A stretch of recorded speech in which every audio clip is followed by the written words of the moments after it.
Welcome to the Mosaic podcast. We're so happy to have you here. The Mosaic Society is all about celebrating the intersections of our identity, whether it's through culture, spirituality, or civics. We're three friends exploring these paths together. I'm T. Marie, your cultural mosaic. I'm Roseberry, the voice of the spiritual mosaic. And I'm Shreya, bringing in the civic mosaic. Our mission is to strengthen friendships through exploring each other's passions and to inspire confidence for you to show up as your true self in your communities. We'll be sharing new insights, ideas, and conversations each week with fresh posts every Monday, Wednesday, and Thursday. And of course, this podcast on Sundays. So let's dive in and explore the many intersections of identity together.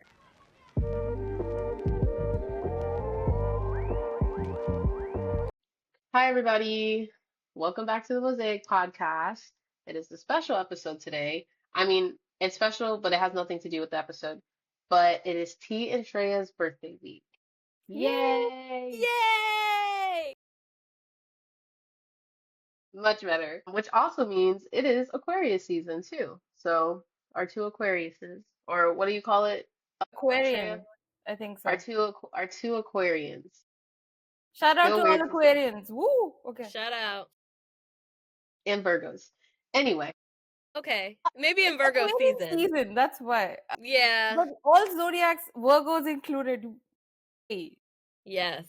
Yeah. Love to all the zodiac, but it's Aquarius season.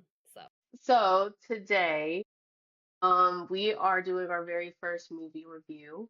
We decided to do a review of the movie Encanto.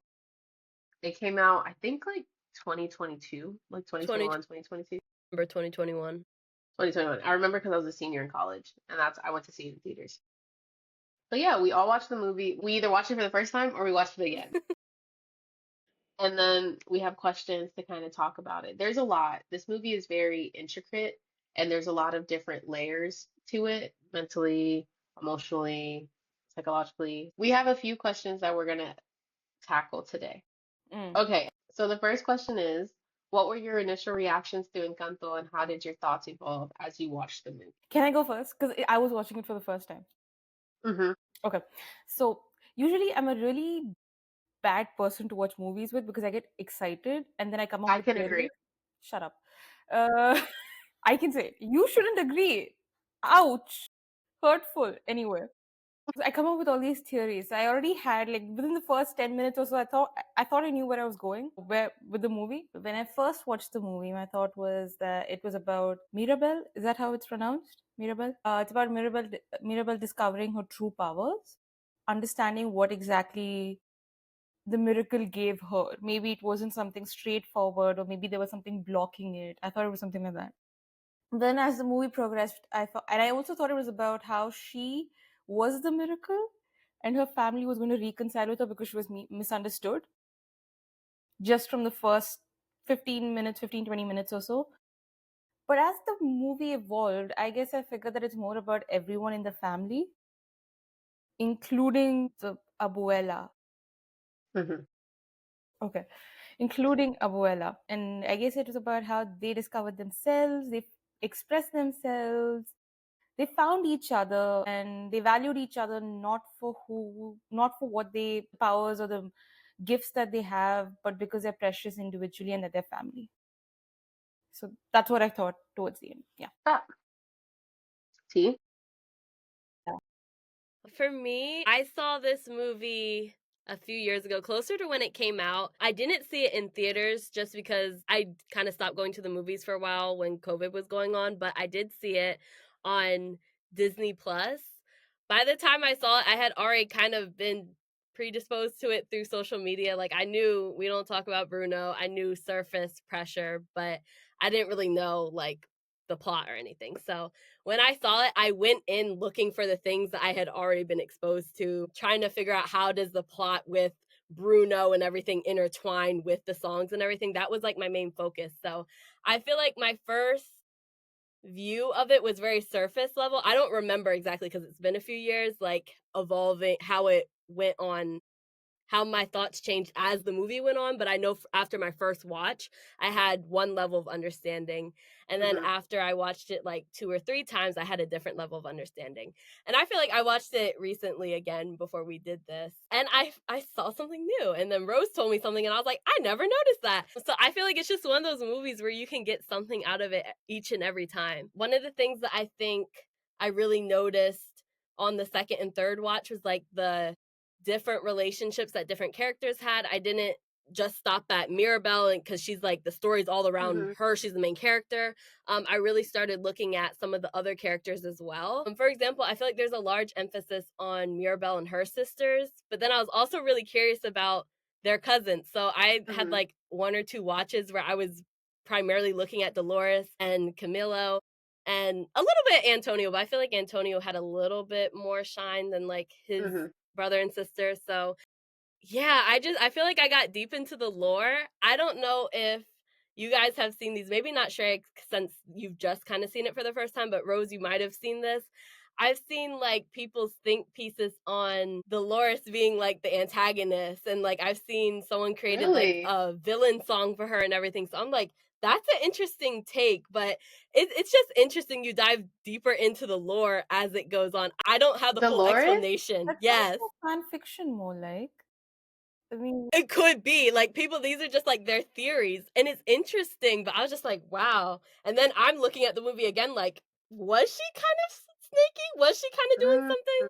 But I think it's more because like she could hear and like, knew Bruno was there, but you didn't do it. I don't know. I think it kind of centers around that. But yeah, so I think over the times that I watched, my understanding of Encanto kind of evolved. But yeah, it's fun. I heard about the whole, like, I know a lot of people were like being mean to Dolores because they're like, you heard him in the walls the whole time and you didn't say anything. Because, like, if we're being honest, in the first song, they're like, my cousin Dolores can hear this whole chorus a mile away, and you're telling me you couldn't hear Bruno talking to himself. Like, I don't know. So I get the frustration with that, but I feel wait, I'm getting ahead of myself with family dynamics.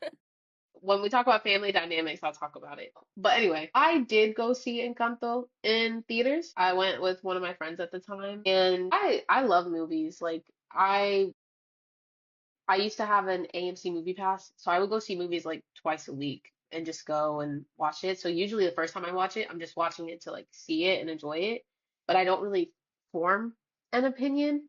The only thing I can remember is like I was very moved by the movie. I think the movie is really good at tugging, or not tugging on our heartstrings, but like personalizing it. Like it's a very relatable movie. No matter what family dynamic you have, you can kind of see a little bit of it in what is their last name? Madrigal. Madrigals in the the Madrigals family. So I remember that, but that was it. And I watched it again maybe like a year later. Like the first time I watched it, I was moved by it. It was great, but it was COVID. Like going to the movies wasn't as like accessible, I guess, the way it used to be.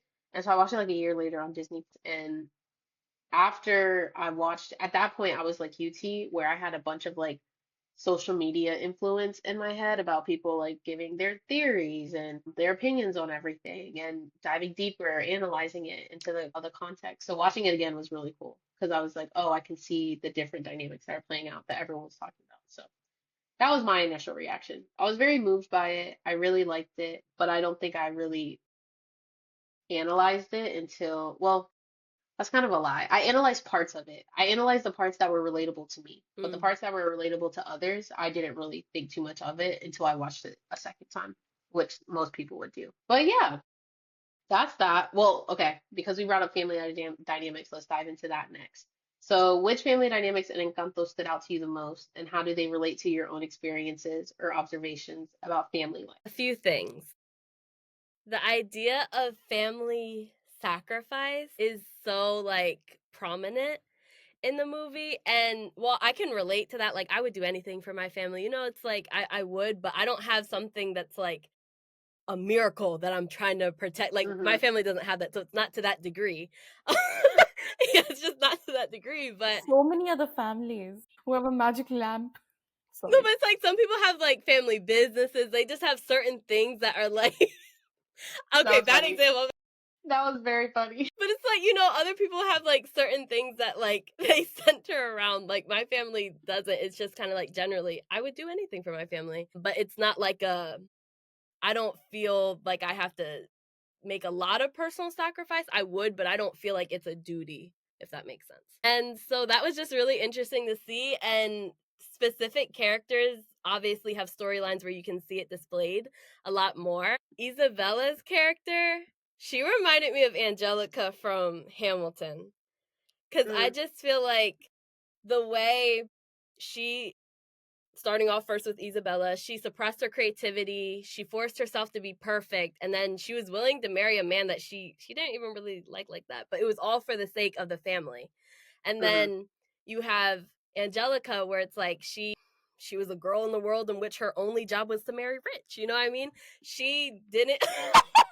That was cool, wasn't it? That was good. I was like, oh wow, that was really good, T. And then I was like, oh, it's the lyrics. Like literally, like she never told Eliza her feelings about Hamilton, even though later on, okay, it's debatable about her expressing, but she did that because she knew she had this duty that she had to do for her family. So I really liked seeing that aspect of it. And so next for surface pressure, I showed it to my mom because like whenever I see things where it's like I saw you in this or it reminded me of you, I show it to them and I told her like look at the lyrics, like I really like think it would resonate with you. She's one of five and she's the second oldest sibling. And I think it's normal, like when you have an older sibling, like they naturally kind of take care of the younger ones. But especially in her family, she has a large age gap between her and her two youngest brothers.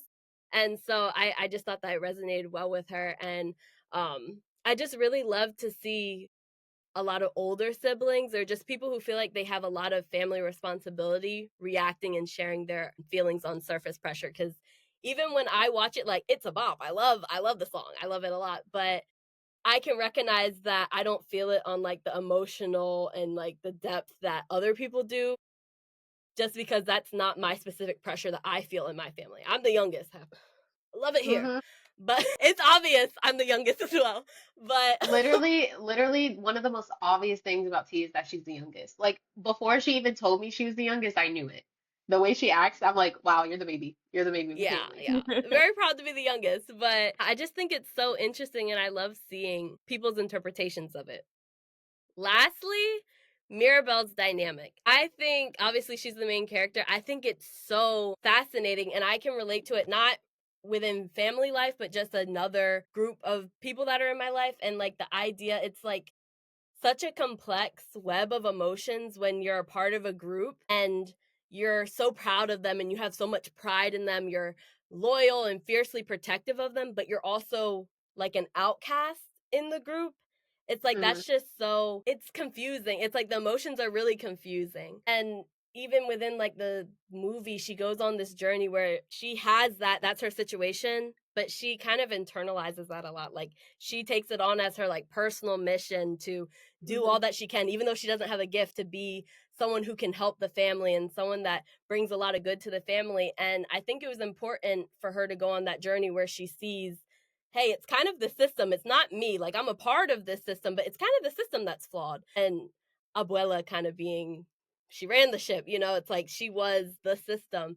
And then even though it was flawed, they were able to come together, fix it, and then they were able to have a family dynamic that worked ultimately for everyone. Mm-hmm. So I like that a lot. And I feel like Mirabelle was really relatable for me. I don't feel that way anymore. That was just like a brief moment in time with the group, team, whatever. But anyone, I feel like it's like a relatable emotion to feel that way. But yeah, a lot of dynamics though. I think that's one of Mm-hmm. the things that's amazing. You just scratch the surface when you just look at Mirabelle and Abuela and stuff. There's so many other like relationships in there.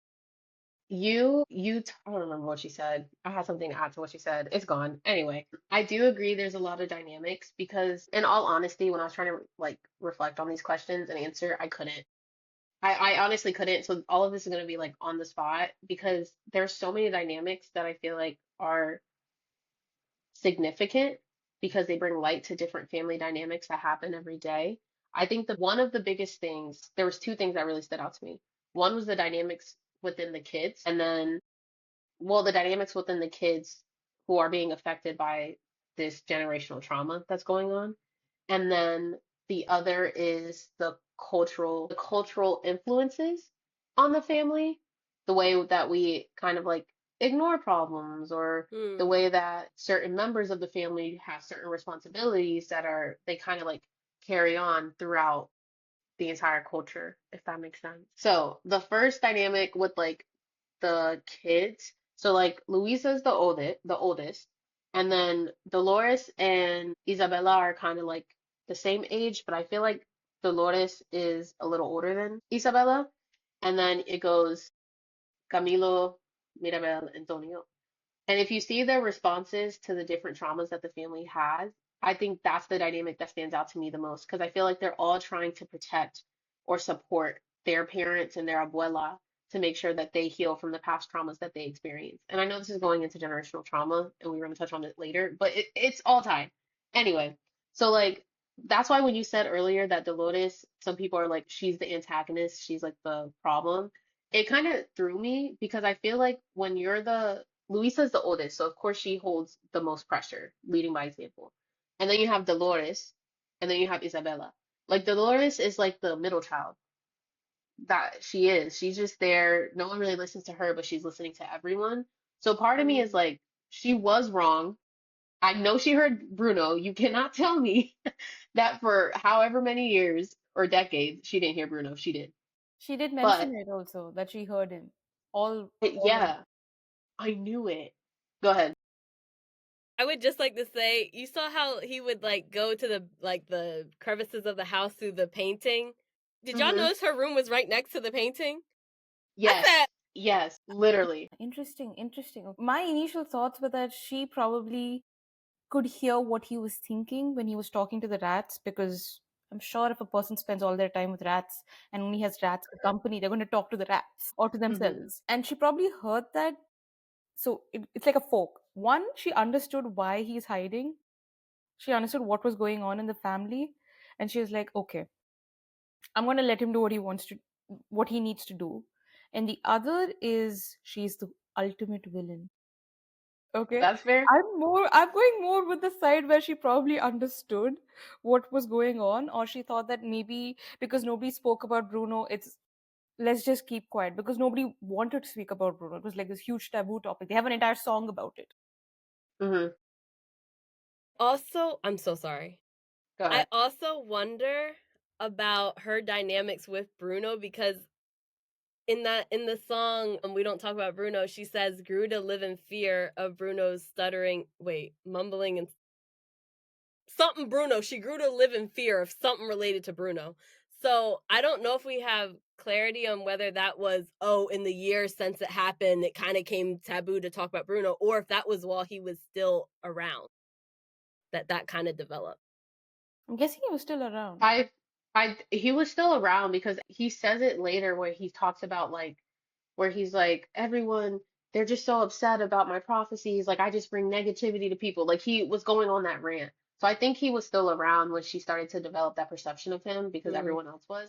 Also, on that note, they were messing with my man Bruno too much. Because how are you going to ask him for a prophecy and then get upset when he tells you the prophecy? It's That like doesn't that's make his gift. sense. That's literally his gift. You're asking for the future. He's giving you the future. You don't like the future. That's not his problem. That's your future. Anyway, Okay, finish. And I just had one thing to say. It's also no, you're good. I already what forgot he what I was gives. saying. Oh, damn. My bad. It's fine. Go Sorry. ahead. So let's, okay. So Bruno gives a prophecy. Okay. He doesn't say this has, he gives you a vague scenario. You flesh that out. You flesh that tablet out with whatever you want to. If you painted it with rainbows, it would look like a happy prophecy to you. You always expected doom and gloom and interpreted it in a negative way. So it turns out to be negative. It's you're manifesting it in some way.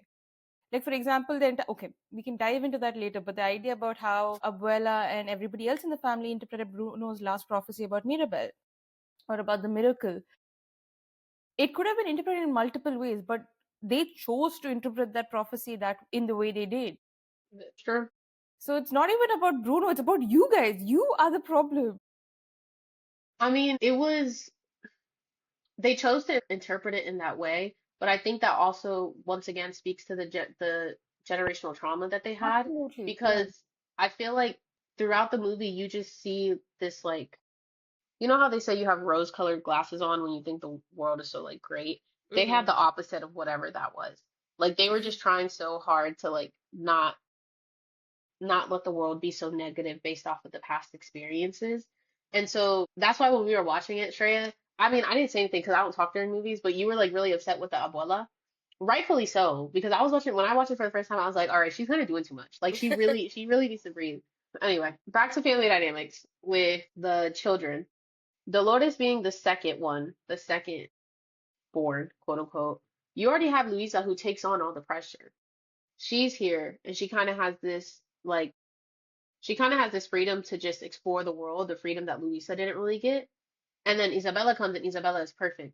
So then she's stuck in the middle and she's kind of just there, if that makes sense. She's stuck in the Mhm. middle and she's not seen. She's she's heard because she hears everything and everyone wants to know what she's hearing. That's why at the end when the one dude that she was in love with was like, I see you, it was so impactful because no one sees her. She's Yeah. not the middle child technically between the six of them, but Mhm. she's the middle child between the dynamic initially of the grandchildren before Mirabel and Camilo and Antonio came in. So that was one thing with Dolores, like the way she took on the pressure of just being silent and only being heard. And then I feel like I related, we talked about this at another podcast, I think, maybe, or episode, when T, you said that I was saying something, you're like, it reminded you of surface pressure. Was that another podcast? She just Mhm. start. Oh, was it? She just I It said might it have remember been. though. it. I was Was sitting right it? here, and you were like, what I said Yes, because reminded you of that's when surface we pressure. decided to watch Encanto. I did, yeah. Oh, yes, yes, yes. I still don't Okay, remember the circumstance though, but yeah, I did. me either. But you saying that, like, I was thinking when I first watched it, when Surface Pressure came on, like I felt it. I was like, yes. And then Isabella songs came on and I felt it too. And I feel like the dynamics between the Madrigals is basically it really reflects a first generation family experience. I know they're still in Colombia and like they are still surrounded by the culture that they connect to or relate to, but like being the head family that provides for everyone else and doing it for the first time. They were just given this miracle. There's no like map to how to do it. There's no guide, the steps that you follow. And so I feel like each of them really reflected the first generation experience of how you support your family and you support the sacrifices that they made. Because they weren't the first ones. Abuelo made sacrifices, then abuela, and then Bruno made a sacrifice and left his family, and then I don't remember Mirabel's mom's name. I just Okay, Mhm. remember Mirabel's mom. yeah, it's Tia Pepa and oh dang, Julita. It's Julieta. No, I'm it's cutting okay, this. it's I'm okay, cutting this it's out. okay. Let's just go with Mirabel's mom, okay? I swear it's Juanita. Oh, it's something like that. Ugh. It sounds familiar. It sounds familiar. Yeah. But Mirabel's mom, like, she made the sacrifice of she couldn't always stand up for Mirabel. She just Mm. couldn't. Like, she was living in a family where Mirabella not getting a gift was such a disappointing thing. Not because she was disappointing, but because of what her not getting a gift symbolized. And so they're all making sacrifices, and then you get to the grandkids, and it's like, okay, all these people in my life that came before me have made all these sacrifices for me to get to where I'm at. So I have to sacrifice whatever it is that I want in order to make sure that their sacrifice is worth it. So every single individual, even Camilo. You think Camilo is always happy? Like let's really talk about it. You think that man is always happy, always wants to shape shift, always like up top. Yeah, always like up top, high five, how are you? Rocking the baby to sleep. Like he's the comedic outlet, I think it's called, like in the family. He sees the trauma, he sees everything that's going on, and he just wants to make everyone smile and laugh. It's not because he's always happy, but it's because it's the only way he knows how to provide for the family and support the family. So I don't know. I just feel like the dynamics of the grandchildren was the one that struck me the most easily. And then, oh, I remember what I was saying. Sorry, I'm talking a lot. Anyway, culture. I was talking about culture and the impacts of culture. I think culturally speaking, there was a lot of things that stood out to me in the sense of like a lot of non-Western cultures prescribe to similar cultural norms, I would say. So like the idea of like community coming before individual needs, family coming before individual needs. That was a big one.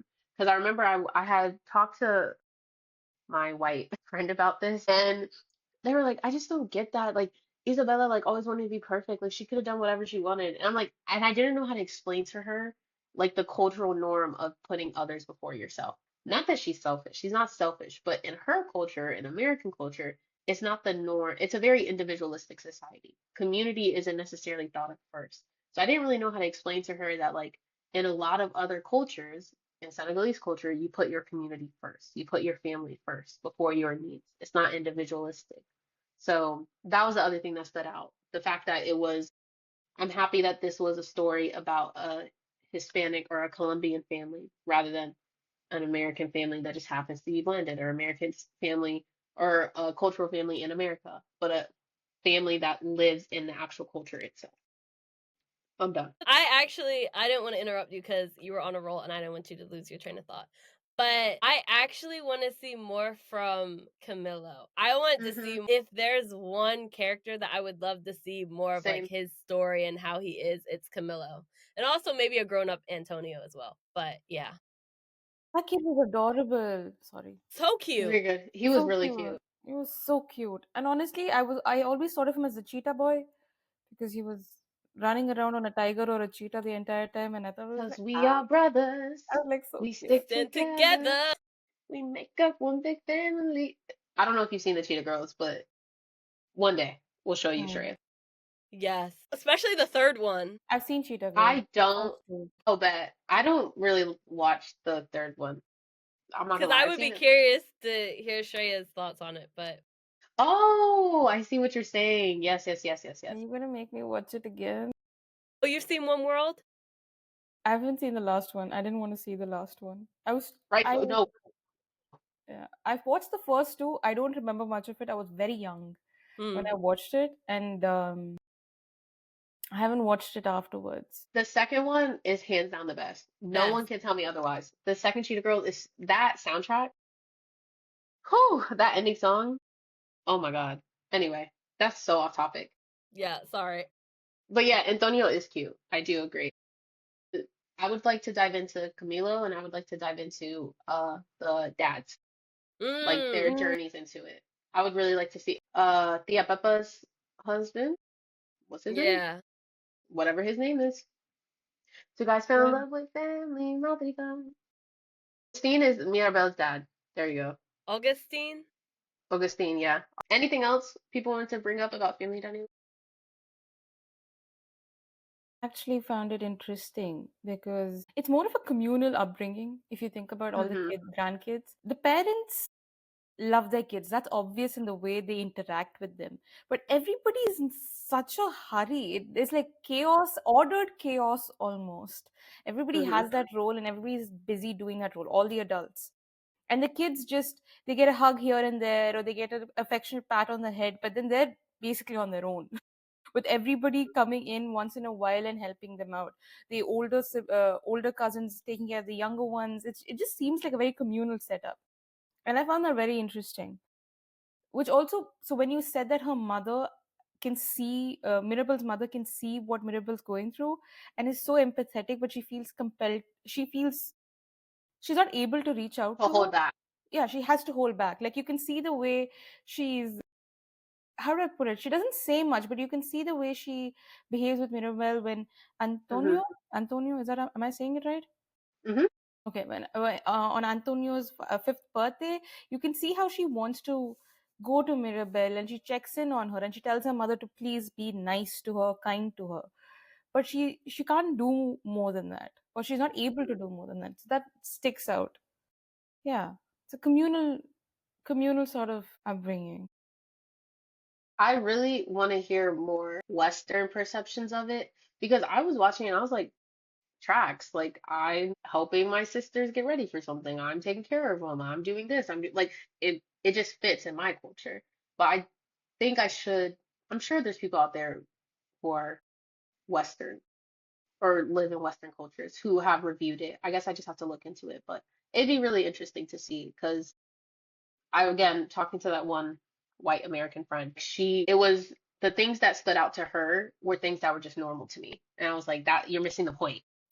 You're missing you're missing the point. But I guess for her, if that's something new that you've seen, you would it would be a shock too. I mean, I would assume that it would be things about boundaries between kids Probably, yeah. and adults in the family, where parents should step in and set boundaries for their children or stand up for their children. I think that would stick out the most for somebody who's brought up in a very nuclear setup, or in a Hmm. setup where there's the family unit and then everybody else is an outsider. I think that would stick out. Like, if I have a cousin who or an aunt who is being mean to me and I come from a nuclear setup where this communal sort of family structure doesn't exist, I'd be like, who are you to talk to my kid that way? Or if abuela is being super mean to my kid, I might be like, oh, we're going no contact with you. No, no, no, Shreya, like literally, let's talk about no contact. No contact always blows me. Now, don't get me wrong, some families deserve it. No Yeah, contact is the way to go. Like yeah. it needs to happen. But other times I'm like, I don't think the situation is as deep as you think it is for it to go to no contact if you just sit down and talk a little bit, or if you prioritize the well-being of the family. But I don't know. Everyone's different. But no contact is a very not new. It's a very confusing thing to me because I don't know. My thoughts aren't fully developed enough to speak on it. But it is something that always stands out when people say no contact. I'm like, interesting. Yes, like you said, deservedly so. Some cases there should be no contact. That's best for your well-being and perhaps their Hmm. well-being as well. You need to protect yourself at some point. But I think in some cases, again, I cannot say this percent of cases is the situation. I think sometimes what happens is that your idea of forgiveness, personal True. well-being, and boundaries mixes up together to form this particular situation where you want to go no contact. I think it's a mixture of independence, how much you're willing to forgive, how you express your independence. Yeah. And boundaries. I think all of these come together. And what Hmm. family is supposed to mean to an adult child. It also touches on the individualistic versus communal aspect of culture. Because, like, Mm, if you can go, a lot of times the people I've seen go no contact, they, their commute, how do I explain this? Like, their individual identity holds more importance or value to them than the communal identity, which is fine. Like, that's your life. But I feel like because of that, it makes it easier to go no contact because you're able to separate your identity from your family's identity. Like, I couldn't do that. I could not separate my identity from my family. Like if you ask me about my identity, my family won't get brought up. So that's also another aspect that goes into it. But no contact is so confusing. Like I get it, but I don't. Like again, some people deserve it. Like mm, it needs to happen. But absolutely. other times I'm like, I agree with you. It's a matter of like your perception of forgiveness and boundaries and the way that those blend as individuals within a family. Anyway, I don't know. The film touches a lot on the impact of generational trauma within the family. So how do you guys interpret the theme and what lessons do you think it offers about healing and growth? Or not healing and not growing? Either way. One element of the movie that I really loved was La Casita and how it directly mirrored like when the cracks started to form in the house. It represented the cracks in the facade of the Madrigal family. Like I loved that. I felt like it was like such a big metaphor. So I loved it. Even like the per person of personification of the house. Stop. It's The okay. personification of the house was some of the best like metaphor was the best metaphor in my opinion. Mm, But also I drew a lot of similarities between Mirabelle and Abuela. I think Yeah. they're quite similar and I think it really has to do with the way that Abuela processed her trauma. Mirabelle does it as well. Abuela experienced like such a huge tragedy with the village being invaded and then seeing the death of her husband right in front of her. But she focuses on the positive, as someone said earlier. She focuses on that and the miracle and the protection that was provided to her children. And then they had La Casita and the community. Like, she is so focused on preserving that and she only focuses on the positive. Mirabelle has like this whole trauma from not receiving a gift but she pushes that down and tries to remain positive and tries to remain someone who is seen as special to the Madrigal family. Like, she even says, like, I'm still special. And then that little girl was like, I think your gift was being in denial. I was like, rude. But, you know, like, that's what she does. And in the song Waiting for a Miracle, she even says, like, I'm fine, I'm totally fine. And then she's like, no, I'm not fine, I'm not okay. And I just think it's interesting to see how it was Abuela's initial trauma, but it falls down through the generations. And then also, not to skip the generation, Bruno. Like, Bruno's gift, like Bruno's gift was so, it's special. To see the future, that's powerful, but I feel like he had a lot of truths that Abuela didn't want to see, and I think that's why it was like easy to be like, nope. And then he, Hmm. of course, has the whole mindset and culture of, oh, for the family, I want to do something that's positive and progressive for the family. And if my gift is a hindrance to that, then I'm not doing well by the family. And so I'll separate myself. And it's a lot. It's a lot to unpack. But yeah, those are the main things that I It's saw. actually interesting if you see Bruno's case. I think Abuela loved her son a lot. She Mm-hmm. wanted him around. They didn't talk about Bruno perhaps because he left, and this is what I think. Okay, more about because he left and what Abuela let everybody else think it was about. Abuela probably wanted him around. I think what troubled Bruno, his share of trauma comes one from the fact that everybody else in his family felt were scared of what he has to say, of the manifestation of his gifts. But I also feel that in some way, the way Abuela blamed everybody else for the visions that he was having, rather than being, for example, the last spoiler, the last vision or whatever This it whole is. thing is a spoiler. Yeah, that's it. Spoiler. Spoiler, spoiler, spoiler. So the last thing about Mirabelle's being connected to the magic going away or the miracle going away, and how Abuela translated that into creating a scenario where Mirabelle is responsible for all of that. In her mind, Mirabelle is the cause of all of this to a certain extent. And that's something that Bruno did not agree with. So he was basically seeing his mother using one of his gifts to project more disappointment and alienation towards a young child, and that troubled him. I think Hmm. that was a huge element of what was going on, and I think that's what made him. That was a trigger point, at least. I don't think that was all of it, but that was like a trigger that made him say, "Okay, I'm done with this. I can't be in this situation." I think with Bruno specifically and his gift and the trigger points that came with it was all about framing. Like it was, well, it was two things. It was all about framing and it was all about like, I think you said it, T, like a matter of like, oh, he's showing me the truth that I don't want to see yet. Like, stop. So I think those two things really triggered him, and I really love the dynamic between Bruno and Maribel because I feel like she I mean she did this with everyone, but she allowed him to feel like, oh, it's okay. Like you're not the problem, it's your gift. Like it's just who you are, and that's not a problem. It's fine. I like the dynamic between Mirabel and Bruno because she allowed him to just she normalized the fact that his gift is not the problem. It's just the way people see it. And that's what he needed because I don't think the family did a good enough job protecting Bruno from the negative perceptions of the community. At the end of the day, I think the issue was I agree, like Ebola wanted him around. Of course, that's your son. But I think the problem was his negative perception that the community had of him was really affecting the I keep forgetting their last name. Madrigal. Madrigal's family, their status, I guess, in a way. And so, if we really think about it, they had magical powers. No one was gonna like overthrow them. Like, let's be for real. But I think his negative perception wasn't helping not only the family but the community. And I think Mirabel's prophecy was like the last straw. So I like that Mirabel was able to like bring him home and help him like normalize the fact that yes, you feel this way, I feel this way too, but like we're part of this family. Nothing about you is negative, nothing about you is bad. It's their perception, right? And she was willing and ready to shift that, to come to the truth, to accept the truth when Abuela wasn't. So I don't like that about Abuela. I don't like the way she didn't protect Bruno the way she needed to, but I also understand the effects of it.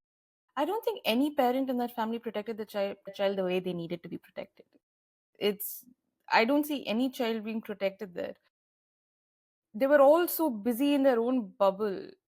I feel like I don't know. It's more like they all internalized their problems in a way, and they patted you on the shoulder and been like, okay, I love you. And they would give you an affectionate hug, but nobody's really going to sit down and talk to you or protect you when you're being treated poorly. I think they were all protected, honestly. I think what happened was they were, when you focus so much on protecting like situation A, person A, that you kind of like the second situation that's coming in and the second effects that are happening, you kind of forget about that. So I think they had too much tunnel vision in the way that they were protecting their kids and they were protecting each other.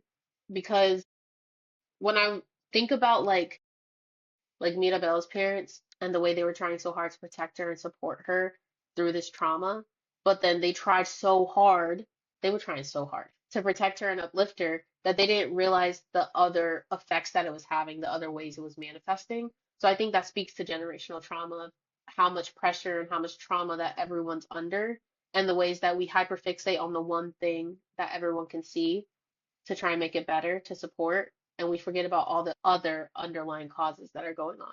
So I think they were protected. It just wasn't holistic because none of them were therapists, and they all needed a therapist or two. That is true. I'm not going to deny that they were all behaving this way partly because of the intergenerational trauma. I'm not going to deny that, but I don't think they were very well protected. Not because they didn't offer comfort to their kids when they felt that the kids were down, but because you know that this kid is facing disappointment, neglect, or in some way some sort of isolation or alienation from somebody else, and you're not able to come in between and say stop. It's like you're going to let someone hit you with a hot poker, and then I'm going to put up ointment on your skin constantly. I'm not going to stop the poker. I'm not going to stop them from hurting you. That is what I find, but that's also a product of the fact that they're in that system. They don't see it that way. I feel that, especially when it comes to the other kids who were not alienated but were forced to be, who were forced to push themselves, stop themselves from from being, I don't know how to put this, they were restricted. Louisa was under so much pressure. Or Louisa was her name? Was it? Hmm.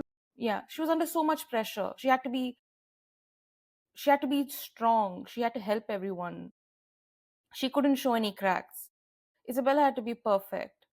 Dolores had to stay quiet. I barely saw her in the movie, honestly, except for that one She's not scene. seen. Except for that one scene where they're all sitting on that table and Isabella's supposed to be receiving a proposal from that guy. Except for that scene, I didn't see much of her. So she was basically not seen or heard. She was supposed to be there. And the other guy was constantly shapeshifting. I did not know he was older than Mirabelle until Mirabelle. the end. I had no idea. Because that kid kept shapeshifting throughout. I was like, what is your real look? I couldn't get it. Maybe I didn't watch it closely enough. But I feel the parents didn't see it. Maybe it was tunnel vision, as you said, but I feel that's also a way, in a way, failing to protect your children. You might have your reasons for it, but you're still failing to do your job. Not job, your duty. I don't agree That's fine. wholehearted. I know. I don't agree because there's an aspect that comes into play is the development of someone's personality. So I don't like your metaphor of like, I don't know what she said before the ointment, like being poked with something. A What'd poker. you say? Like Yeah, a with hot Oh, poker. a poker. yeah. I don't know what that is, but a poker. Let's say a branding stick. It's basically hot iron, and you're poking someone with it, and then I'm going to put ointment over it so you heal. I I'm got going the to stop metaphor. I the just don't know hurt. what a poker is. Stop the hurt, and then your kid will feel better. Like you're not protecting them. I don't think like using that metaphor. I think they were poked so much, and the parents and the parents and abuela in some cases, some put emphasis on that word, um, try to protect them from the poking as much as they can. But at the end of the day, when you're getting poked as much as they were getting poked, and then it's ingrained in your personality, I think it's a lot of pressure and it's really difficult to be able to stop it or find a way to stop it that doesn't hurt the family as a whole. And so if you can't stop it, then you put ointment on. So I think they were doing both. And I think that's like my answer to this question about the generational trauma aspects. That was like the biggest takeaway I took away from Encanto was how I like this movie helps me better see my like our ancestors and our elders. Like if we think about it, they went through all these traumas and they don't have the access that we do today. Like the access to mental health resources. We go on TikTok and we search up how to stop being anxious, how to deal with this, and we have answers. They might not all be the best answers, but we have options to go through. The grandparent, abuela, and the parents Mhm. slash her children, they didn't have those options. They didn't have those resources. They just had to keep going. And so I feel like that was like that was the biggest takeaway. It doesn't excuse their actions, of course. It doesn't. Abuela was doing so much. Like at a certain point, when she said leave the decorations to someone else, I was like, if you don't just hug her and say thank you, like she made this for you. Like please. But I also understand like to give them grace because of all they went through and they didn't have the resources that we had. I think at a certain point, it's important, or to a certain degree, it's important to listen to our youth because of that. Because like what you're saying, like them getting poked, like you see all their bruises and their injuries, and you're putting ointment on it. So I think it's important for us to listen to our youth and see our youth and be like, oh, you're getting so much bruises from this. How can I like alter that? Oh, you're getting so much bruises from this. How can I find a solution to it? So I think it's double-sided. On one part, it's giving grace to those who came before us because of the lack of resources they had and the lack of opportunities they had to deal with everything that they went through. But then on the other hand, it's like, how do we get them those resources to better listen and protect, I guess, and uplift our youth too? So I think it's a double-sided coin with the generational trauma Yeah, that they yeah. showed. No, the only thing that I feel is that they fail to protect their kids, but I don't blame them for that. I can't say they protected their kids, but I can't say that they did their best given their situation, given the kind of conditioning they had gone through. I understand that. I understand why they behaved the way they behaved, and but I cannot say that they did exactly what a parent should have done. Any parent who's gone through, or any person who's gone through intergenerational trauma or subjected to that kind of trauma, will behave in a certain way, like the way the parents, or the basically the first generation did in the Madrigals. I get that. I don't think the third generation would have been any different with their kids. That is if you consider Abuela the first, her three kids the second, and then Mirabelle and her cousins the third. I don't think maybe a few of them would have changed a little bit, but I don't think, because it continues, right? I get it. It's just, yeah, it's it's how they learn to process with their pain, and that's how they're trying to protect their kids the best they can. It's just not enough. Okay, bet. All right. So moving forward with generational trauma, which we could talk about for days, weeks, years, because that movie was just full of trauma. Let's talk about identity. One thing that stood out, not one thing, the first thing, genuinely, the first thing that stood out to me about Encanto was the fact that they were all Colombian and they were all represented in different ways. From the Madrigal's family, but also the community itself, like the kids who are following Mirabel in the beginning, and like their different skin tones, their different hair textures, even like the way they're dressed, like their styles. There was different ways that they were presented, but they're all Colombian.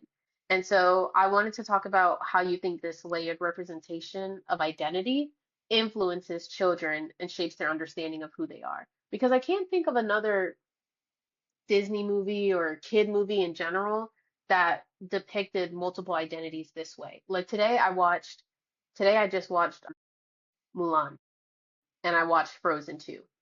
And like I see it, and all these people, well, specifically with Mulan, all these people share the same identity, yes, and they all look the same.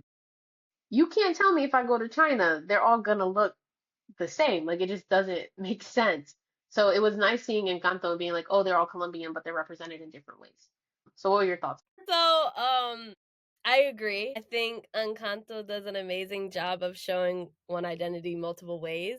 I think Disney has been progressively moving towards like Hmm. more diversity and representation, which I think is very important. Naysayers will talk about the negatives of woke Disney, whatever, but there's some Hmm. positives. You can't deny that there's a lot of positives to them Yeah. being more inclusive. And as you said, like there's no one way that a certain group of people look. There's always going to be different variations in skin tone, Hmm. facial features, heights, experiences, and especially on the point about children and how that influences them. Children look for themselves in the characters that they watch. It's really important, especially for their early development. Like there's studies on this. Like it really informs their self-esteem, how they view the world. And when you only see certain groups and never your own. And even if you see your own, it's very limited and it's not diverse the way life actually is. That can really have a negative impact. And so Encanto has someone for everyone, you know what I mean? Which I think is so special. And one thing that I mentioned earlier that you pointed out that I didn't notice about Encanto was like the different hair types. And so when I looked at it this last time, I was like, wow, because you don't think about things like that at first. You normally will think about skin tone, maybe, and sometimes behaviors, but also like the hair. And it's not just skin tone, it's also the behaviors and it's the hair and the style, as you even mentioned. So I love it. I think this is the direction kids media needs to go. Like I said, that was like the first thing that I noticed was how Colombians are represented in so many different ways because they are presented in different ways. I think the message of there's no one right way to be a certain identity is really important for kids because like I was thinking about when we filmed our Getting to Know Us video and how I had brought up like I wish I would have applied to like Harvard or an Ivy League when I was in undergrad or not undergrad, when I was in high school. And I didn't, not because I didn't think I could get in, it just didn't seem like my story, quote unquote. Like it just didn't seem like it fit my narrative, my identity and all that. Because when I'm thinking back to like the people I saw who went to Harvard who were minorities, it was always the same story, like some tragic thing that they went through and they worked really hard and they always got great grades and da da da da da. And then they went to these Ivy Leagues and got full rides and all that. Like that's just one story. That's not all stories. And so I do wish like more children's books, shows, movies would depict different identities, but also different ways that identities manifest. Because at the end of the day, the way your identity manifests is based off of your culture, your religion, your family dynamic. All of these different things are the way that your identity manifests. So, like, let's say we're all, I don't know, we're all Brazilian, okay? T, you're the youngest in your family. I'm in the middle. Drea, you're an only child. That's gonna let us manifest our identity in a different way because of the experiences that we have with our family. So like the intersectionality of it. So Mm-hmm. I think it's really important, and I think that's something that we as humans don't acknowledge enough, and we need to start doing that so we can teach our kids that. So when there's two black girls in a class, they don't feel like they have to act similarly or they have to pick from the 4 or 5 stories or narratives that people are already accepted or people already find acceptable. They can just make their own and not be too scared to do so, if that makes sense. Okay, so that was our Encanto review. Again, we can go on for hours and hours and hours, years, honestly. But to wrap up, it is a musical or it's a movie with music. I don't think any of the songs progress the storyline. So it's a movie with music. Anyway, that's the distinction between the two if you ever were curious. Um, so what song would you say is your favorite or resonates with you the most personally? Sure, you want to go first? I don't know how to pronounce it, but that but Avella's song. Dos Orejitos, me too. Me too, Oh Shawty. my God. Okay, before I go into that one, I want to. When I started watching the movies, the last musical I really enjoyed, except for Hamilton, okay, was like a Disney musical. Was maybe Rapunzel. Tangled. Yeah, Tangled. That was the last one I really enjoyed, and even in that, I didn't like all the songs. Fair. So for me to enjoy a Disney musical, there was something that just took me in. The first song was nice, enjoyable. You can go like, yeah, la la la la, great. First couple of songs was fine. And then came Surface Pressure. And I don't know, something about the way they use the song to unpeel the layers of Louisa's experience and identity or personality and what was going on in her inside her head. And the way it seemed like, hey, there's more to what you can see. When you see a person, there's more to it, and the tempo, oh my God, I honestly loved it. That made me dive in. That song was like, that was the launch pad. I was like, okay, I'm going in now. So that was the first song. The second one was a Bella song, and that song made me feel like I cried buckets watching that, just listening and watching that flashback. It showed love and pain and sacrifice and then ultimately survival. And yeah, it also made Abuela so relatable, you know, Mm. Mhm.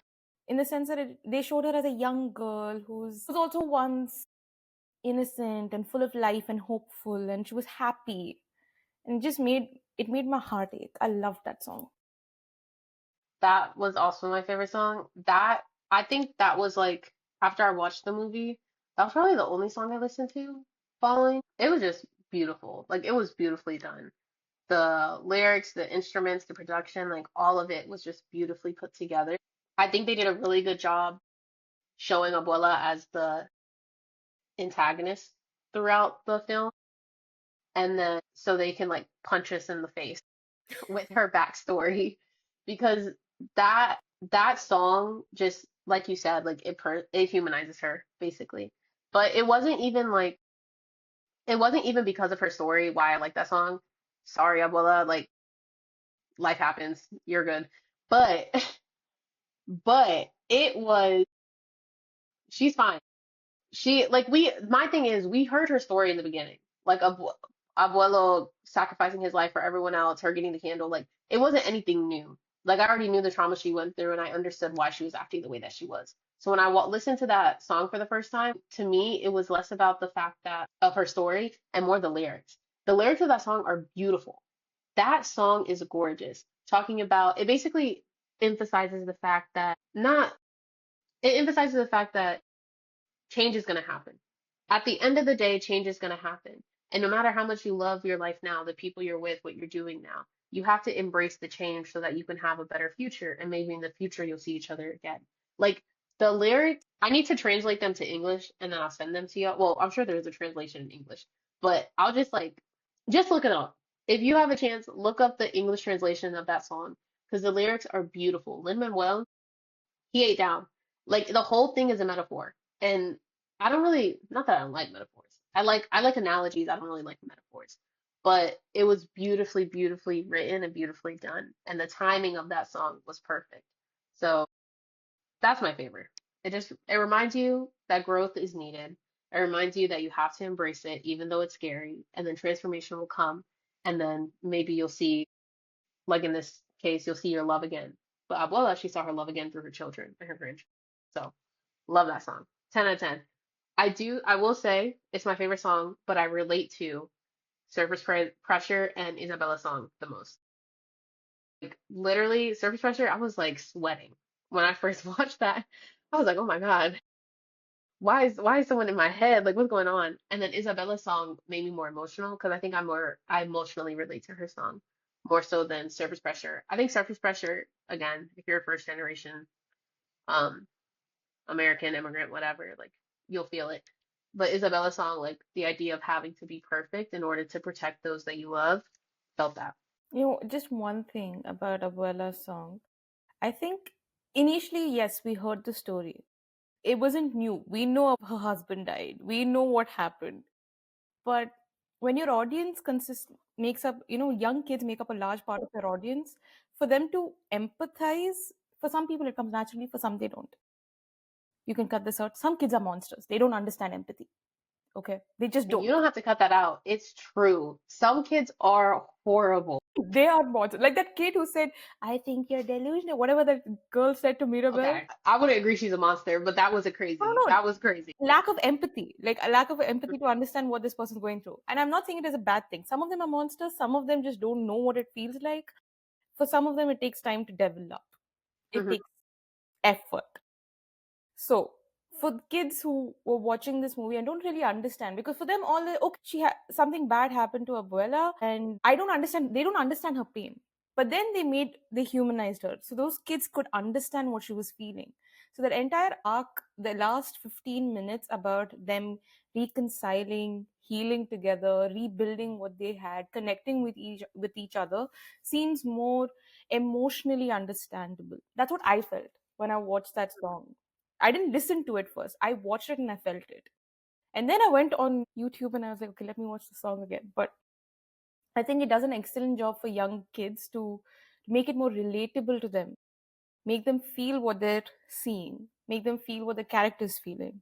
I think that's where this particular song was beautiful because it was difficult to humanize Abuela after everything that she did. So, So Chiquitas is it's probably my favorite Disney song if we're being honest. But that's my favorite, and then I related to Surface Pressure and okay. Isabella's song the most. Honestly, when I first heard Isabella's song, I didn't like the song itself. The message I related to and was emotional, but the song itself, I just grew something that like I was just like, what is going on? But watching it again, I actually no, literally, I was like, I don't really like the beat, the rhythm, whatever. But watching it again, I actually like it. The song has grown on me, but emotionally, I always kind of felt it. TTT. My favorite song, I have two. So I really like Waiting for a Miracle. It's so beautiful. There's so many good ones, Hmm. and I feel like I had to watch it a few times for me to land on that one being my favorite. I think it's the first time that you kind of see Mirabelle break down and really say what she wants. And I think there's just something so striking about, first of all, how it starts off, seeing them take a family picture and she's standing, diabolical, by the way. No, honest to But God. we're the madrigals and she's right there, like, come on.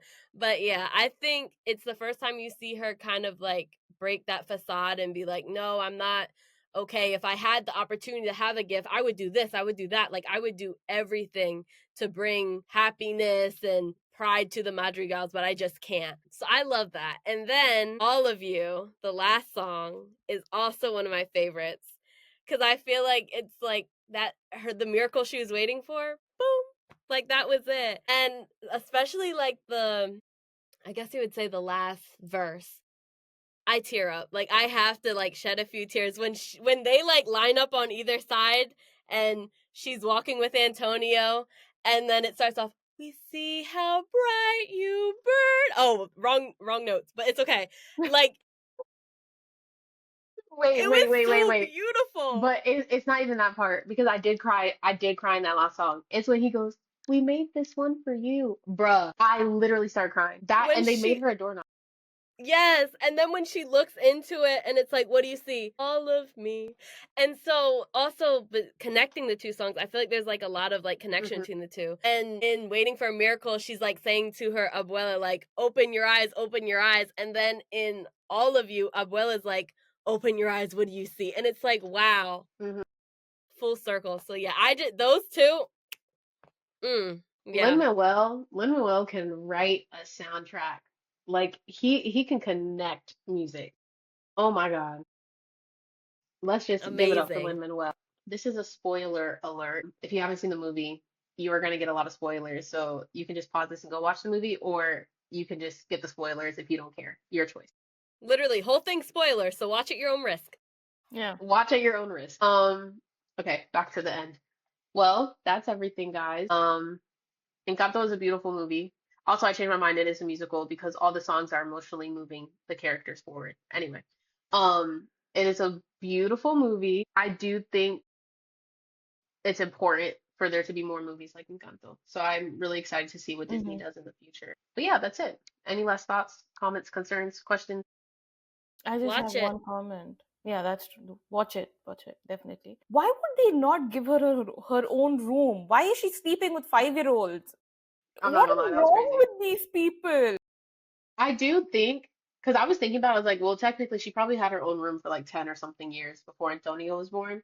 But I was like, in my head, well, Isabella and her had, that's another dynamic we didn't touch on, like the quote unquote rivalry Mm. they had, which it wasn't really a rivalry. We can talk about that another time. We're at the end of the podcast. But I'm like, Isabella really could have just made her a flower bed. Like, let's really talk. Let's really talk. Like, she really could have gave her some space in her room. Like, please. Anyway, but I agree. Altogether, they isolated her. They saw her as a problem child. Anyway, that was one of my initial comments about the family dynamics. But okay, let's move on. Fair. But we'll see you guys next week. I would tell you what we're talking about next week, but I don't know. So we'll all be surprised. Yeah. Okay. All right, bye. Bye. Thanks for tuning in to the Mosaic Podcast. Don't forget to follow us on YouTube, Instagram, and Spotify to stay updated on new posts and episodes. Also, tune in to our blog where T. Marie posts every Monday, Roseberry every Wednesday, and I, Shreya, every Thursday. We're grateful you're here, and we look forward to embracing the intersections of identity together in the episodes to come. Until next time, Stay curious. Stay true. and stay unapologetically you. Bye.